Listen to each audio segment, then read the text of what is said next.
습니다. 혹시 들어보셨는지 모르겠지만 희망이 없는 사람은 희망을 가지고 사는 사람에 비해서 빨리 죽는다고 이야기합니다. 어떤 한 사람이 이 가벼운 질환으로 병원에 입원하게 됐는데 한 친구가 그 친구에 놀린다고, 야 친구야, 너 석 달만 있으면 죽는데, 막 그렇게 말한 거예요. 이 말을 들은 친구가 그것이 그만 자기 암시가 되어서 고민하고 늘 마음의 불안함 속에 살아갑니다. 그러면서 점점 이 병세가 악화되면서 정말 그 친구가 석 달 만에 죽고 말았습니다. 희망이 없을 때 그렇게 되는 것입니다. 그러나 이와 반대로 희망이 보이는 사람은 즉시 소생합니다. 그래서 우리는 늘 자기 스스로에게 희망을 이야기해야 됩니다. 여러분, 하루를 시작할 때 어떻게 시작하십니까? 아침에 일어날 때 여러분 보통 아이고 막 죽겠네, 아이고 허리가 뻐근하고 머리도 아프고 이러면요 정말 아프다니까요. 그런데 아침에 일어나면서 할렐루야, 내가 살아있네, 막 그러면 정말 내 하루가요 할렐루야예요. 내 하루가 정말 살아있는 것처럼 희망과 소망을 가지고 살아갈 수 있습니다. 내가 잘 될 거야. 그러면요 안 돼도요 잘 되게 되어 있어요. 여러분, 몸이 약하신 분들요 그렇게 스스로의 희망을 이야기하는 거예요. 나 건강하다는 거예요. 그러면 정말 건강해집니다. 나 정말 행복해요. 그러면 우리는 정말 행복한 인생을 살아갈 수가 있는 것입니다. 희망이라는 것은요 우리로 하여금 기대를 동반합니다. 여러분, 여행을 가는 사람들을 보면요 얼마나 많은 기대감이 있습니까? 여행 전부터 그 행복의 수준이요 굉장히 상승합니다. 그냥 일주일 여행 가는데 거의 막 이민 가는 것처럼 챙기잖아요. 얼마나 기분이 좋고 행복한지 그 또 다른 세계를 경험할 걸 생각하니까 너무나 기대가 되는 거예요. 그러니까 그 사람이 그 준비하는 그 기간 동안 그 행복은 말로 닿을 수 없는 겁니다. 행복, 그 희망은요 우리를 움직이게 하는 동력이 되고 흔들리지 않고 변하지 않는 소망의 근거가 되는 것입니다. 그렇게 희망이라는 것은요 우리의 가슴에 타오르는 열정을 불러일으켜서 그 희망의 근원이 되시는 하나님을 붙들게 되는 것입니다. 그래서 우리가 하나님의 말씀에 근거해서 희망을 붙들고 나아갈 때에 내 삶이 긍정적이고 적극적인 삶의 태도로 빛나게 되는 것입니다. 우리 이 시간에 한 3분 정도 그렇게 한번 인사합시다. 보시면서 좋습니다, 좋아집니다, 좋아졌습니다. 자, 3명씩 시작. 좋습니다, 좋아집니다, 좋아졌습니다. 할렐루야. 좋아지는 거예요. 지금 그렇게 서로에게 희망을 이야기하니까 인상 쓰시는 분이 있습니까? 그분은 집에 뭔가 일이 있지 특별하게 인상 쓰는 사람이 없습니다. 여러분, 하나님께서 이 만드신 피조물은 크게 3가지로 분류할 수 있습니다. 그 첫 번째가요 시간입니다. 하루 24시간, 1년 365일, 추나 추동, 봄, 여름, 가을, 겨울을 만드셨습니다. 두 번째는 공간과 환경입니다. 하늘과 땅을 만드시고 바다와 육지를 만드셨습니다. 생물 중에 식물과 동물을 만드시고 그리고 정적인 것과 동적인 것을 만드셨습니다. 세 번째는요 인간입니다. 하나님은 인간을 자신의 형상처럼 만드셨습니다. 나라는 개인뿐만 아니라 우리라는 공동체로서의 인간을 만드신 겁니다. 그런데 하나님께서 만드신 이 3가지 시간, 공간, 인간 안에는요 똑같은 단어가 들어가 있습니다. 그 단어가 한자어로 뭐라고 이야기하냐면 사이간자라고 이야기합니다. 모든 것들은 관계적 존재라는 뜻입니다. 다른 말로 표현하면 모든 피조물들이 살아있는 유기체처럼 서로 묶여 있다는 겁니다. 그래서 나 혼자만 잘났다고 살 수 있는 존재가 아니라는 겁니다. 시간은 물 흐르듯이 여러분 흘러갑니다. 우리는 이것을 과거와 현재와 미래로 나누기도 합니다. 그리고 그 시간 속에 담겨 있는 삶의 발자취를 우리는 역사라고 이야기합니다. 그리고 그 모든 공간은요, 서로가 연결되어 있습니다. 또 인간은 어떻습니까? 인간은 개별적인 존재입니다. 그럼에도 불구하고 인간은 홀로 있는 존재가 아닙니다. 너와 나라는 실존의 관계로 묶여있는 존재가 바로 인간입니다. 그래서 나 혼자 잘 먹고 잘 사는 것이 인간의 본연의 모습이 아니라는 사실입니다. 그래서 우리는 항상 이웃과의 관계 안에서 살아가는 존재라는 것이죠. 우리가 인생을 돌아보면 성공과 실패, 그리고 기쁨과 두려움과 이 절망과 희망이 늘 공존하고 연결되어 있음을 알 수 있습니다. 그리고 그 사이사이에 존재하는 하나님의 실제를 우리는 하나님의 섭리라고 이야기합니다. 우리의 모든 인생은요, 하나님의 섭리 안에 있습니다. 그래서 우리는 늘 잊지 마시고 그 하나님의 섭리를 붙잡는 것이 굉장히 중요합니다. 하나님께서는 나를 위해서 계획한 것이 있으시고 필요하시다면 지금도 그것을 행하고 계신다는 사실을 우리는 붙잡아야 하는 것이죠. 오늘 본문의 말씀을 보면 이스라엘 백성들이 하나님의 심판을 이제 피하지 못합니다. 아니, 이것은 피한다고 피할 수 있는 상황이 아닙니다. 그럼에도 불구하고 하나님께서는 당신의 백성들을 끝까지 사랑하시기 때문에 그 절망적인 상황과 그 환경 가운데서도 희망이라는 메시지를 전하고 있습니다. 하나님께서는 절망과 희망 그 사이에도 여전히 존재하시고 우리의 삶을 위해서 섭리하시는 분이십니다. 예레미야 선지자가 얼마나 많은 고통과 핍박 속에 하나님의 말씀을 예언했습니까? 왕따를 당했습니다. 매를 맞고 분뇨 구덩이에 던짐을 당합니다. 감옥에 갇히기도 하고 그런 엄청난 박해 가운데서도 끝까지 그는 하나님께서 주신 메시지를 전했습니다. 핵심은 뭡니까? 너희가 지금 죄악 가운데 있을지라도 내게로 돌아오는 겁니다. 너희가 내게로 돌아오기만 하면 내가 너희를 용서하겠다는 화해의 메시지였습니다. 그 기간이 무려 23년입니다. 예레미야가 23년 동안 예언했습니다. 정말 간절한 마음으로. 여러분, 누가 예레미야의 심정을 알겠습니까? 예레미야인들 어떻게 백성에게 늘 멸망한다, 망한다, 너희는 죽는다, 포로로 끌려간다, 누가 늘 이런 말을 하고 싶겠습니까? 제가 여러분들이 날마다 당신은 이렇게 살면 죽습니다, 이렇게 믿음 생활하면 하나님의 벌을 받습니다, 심판당합니다, 막 이렇게 이야기하면 여러분 저를 좋아하겠습니까? 우리 목사님이 좀 맛이 같다고 왜 저런 말만 하실까? 뭐 그렇게 말씀하시지 않겠습니까? 예레미야가 여러분 좋은 말 하고 싶겠죠. 그런데 지금 예레미야는 이렇게 말할 수밖에 없는 거예요. 왜요? 하나님께서 자기에게 주신 메시지가 그겁니다. 그렇게 전했음에도 불구하고 이 백성들은 지금 어떻습니까? 끝까지 돌아오지 않습니다. 그래서 하나님께서는 끊임없이 메시지를 예레미야에게 말씀하셨고, 예레미야는 가슴이 아프고 힘들지만 그 있는 그 말씀을 그대로 전할 수밖에 없었던 겁니다. 그 메시지가 뭡니까? 내가 너희를 위해서 일하겠다는 겁니다. 내가 그 일을 반드시 성취시키겠다. 내가 이스라엘의 포로와 유다의 포로들을 반드시 내가 돌아오게 할 것이다. 그래서 처음과 같이 내가 너희들을 세우겠다는 말씀입니다. 그날 그때 반드시 내가 이 일을 성취하시겠다는 말씀이셨습니다. 그런데 이스라엘 백성들은 이 하나님의 약속을 믿지 못했습니다.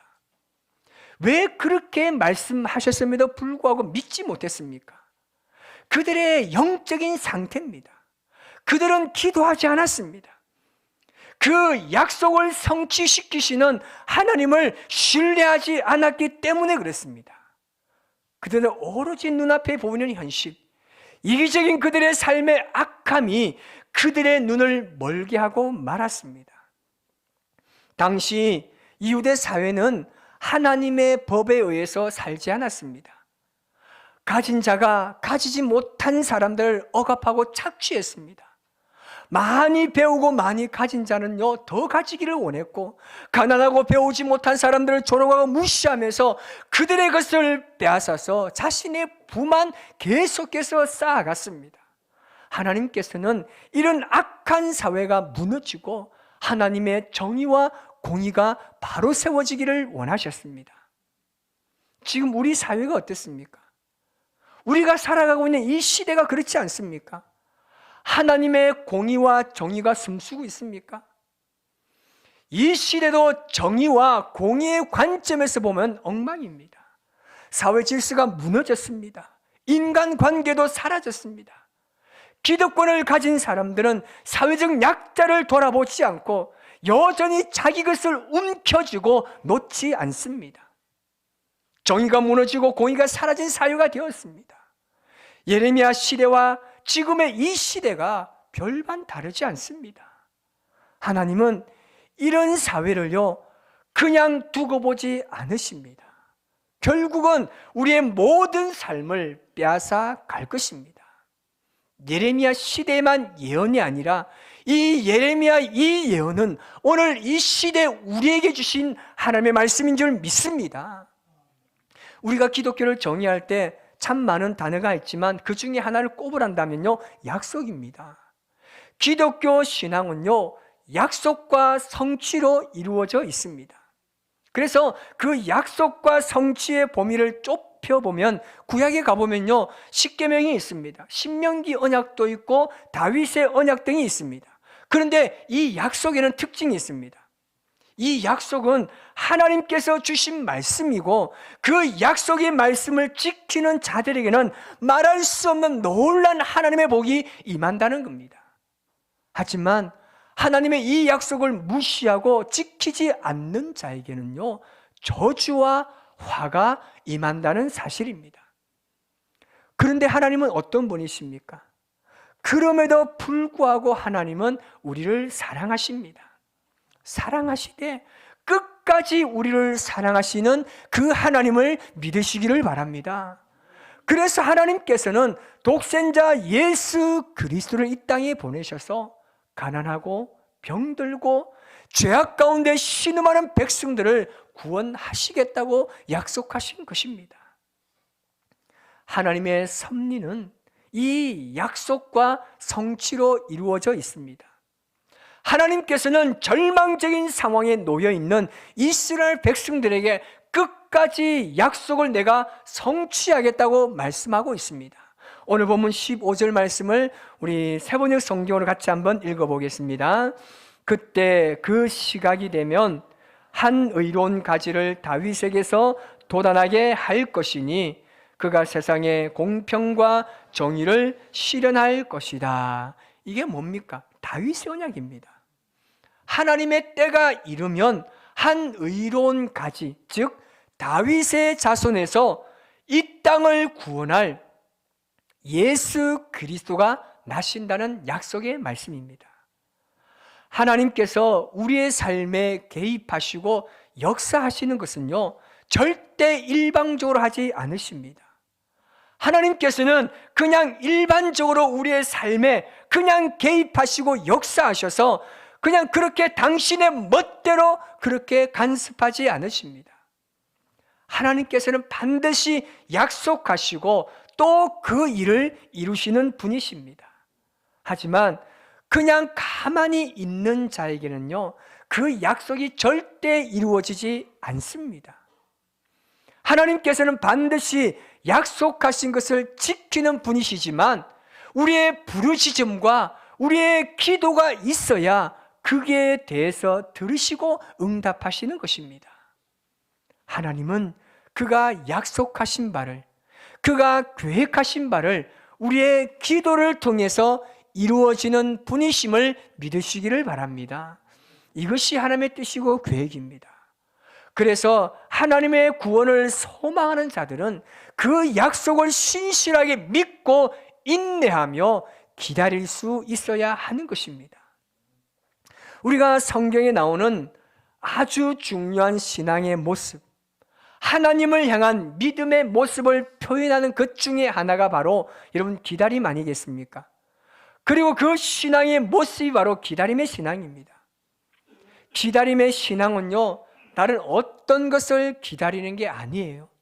나를 위해서 구원하시기 위해서 우리에게 약속하신 그 하나님을 기다리는 것입니다. 하나님께서 나의 삶 속에 오시기를 기다리는 게 기다림의 신앙입니다. 그래서 기다림의 핵심은요, 바로 하나님을 기다리는 겁니다. 하나님을 기다리는 사람이요, 진짜 그리스도라고 말할 수 있습니다. 물론 어떤 사람들은 하나님을 기다리면서 하나님께서 오셔서 문제가 해결되고 기적이 일어나는 어떤 역사가 일어나기를 기대할 수도 있습니다. 그러나 성경적으로 볼 때 하나님을 기다리는 사람들의 가장 중요한 신앙의 모습은 그냥 하나님을 기다리는 겁니다. 어떻게 보면 그 기다림이 막연하게 느껴질 수 있지만 하나님께서 그런 자들을 안전하게 보호하시고 지켜주실 것입니다. 유다가 망했습니다. 이스라엘이 망했습니다. 예루살렘이 파괴되었습니다. 여러분, 그 이유가 뭡니까? 하나님을 찾기보다는 다른 것을 찾았기 때문에 그렇습니다. 모든 유다 백성들이 하나님이 아닌 우상을 찾았습니다. 이웃을 내 몸처럼 사랑하고 아끼라고 말씀하셨는데 오히려 이웃의 것을 빼앗고 나만 배불리 먹고 마시며 살아가는 그들의 이기적인 모습 때문이었습니다. 이것이 유다 백성들에게 만연하게 일어나고 있는 삶의 모습이었습니다. 예전에 베스트셀러였는데 이 폰더스의 위대한 하루라는 책이 있습니다. 안 보신 분이 계신다면 제가 구해서 보라고 권하고 싶은 책입니다. 이 책의 주인공 폰더시가 무슨 일로 인해서 인생의 위기를 만나고 그 위기 때문에 시리에 빠지고 좌절해 있는데 그 상황에서 역사의 유명한 7명의 사람과 환상 여행을 통해서 그들을 만나는 이야기입니다. 그리고 각각 그 7명으로부터 주옥과 같은 조언을 듣고 이제 다시 인생의 법칙을 깨닫고 용기를 낸다는 이런 줄거리의 이야기인데요. 그 7명의 역사의 위대한 인물들의 한마디 한마디가 정말 주옥 같은 말입니다. 그 7명 중에는 여러분이 잘 아는 아인슈타인도 있고요, 링컨도 있습니다. 그리고 신대륙을 발견한 콜럼버스도 거기 포함되어 있는데 이 콜럼버스가 낙심해 있던 폰더에게 했던 말이 있습니다. 그 말이 어떤 말이냐면 진실은 어디까지나 진실이니까요. 1,000명의 사람이 어리석은 어떤 것을 믿는다고 해도 그것은 여전히 어리석은 일일 뿐입니다. 진실은 여론에 의존하는 것이 아닙니다. 차라리 나 혼자일지라도 평범한 사람들의 평범한 헛소리를 따르는 것보다는 내 마음속의 진리를 따르는 것이 더 좋습니다 라고 이야기합니다. 정말 인상적인 메시지 아닙니까? 평범한 사람들의 평범한 헛소리를 따르는 것보다는 이라고 이야기합니다. 절대 다수가 어떤 이야기를 한다고 해서 그 이야기가 진리가 아니라는 겁니다. 그런 다수의 사람들이 그런 이야기를 해도 그것은 헛소리일 뿐이라는 거예요. 그리고 그 다음은 이런 표현입니다. 진실은 여론에 의존하는 것이 아닙니다 라는 표현입니다. 그래서 우리가 어떤 사회적으로 문화적으로 유행과 대세 이런 것들에만 자꾸만 끌려가다 보면 진리를 놓칠 때가 많다는 것입니다. 절대 다수의 사람들, 이집트 사람들과 바벨론 사람들을 의지하자고 하지만 절대 다수가 사람을 의지하고 민족을 의지하자고 말하지만 절대 그 여론에 의지하지 않았던 이 예레미야 한 사람이 진리에 대한 분별력을 가지고 있었기 때문에 이스라엘 백성들은 멸망에서도 희망을 기대할 수 있었던 겁니다. 그날 그때를 아무도 알지 못하지만 그날 그때를 약속하신 하나님께서 반드시 성취하신다는 믿음과 인내를 가지고 예수 그리스도의 오심을 기다리는 저와 여러분의 삶이 되시기를 주님의 이름으로 축복합니다. 어떤 사람의 말이 아닙니다. 우리는 절대 진리인 이 하나님의 말씀을 붙잡고 나아가야 합니다. 그러면 절대 흔들리지 않습니다. 솔직하게 얼마나 답답한 게 많습니까?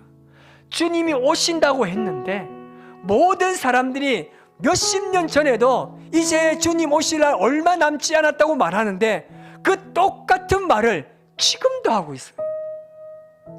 참 그 날을 우리가 알 수 없기 때문에 우리가 여전히 그 주님의 약속과 성취를 믿고 나아가는 것이 여러분 성경적인 삶인 거예요.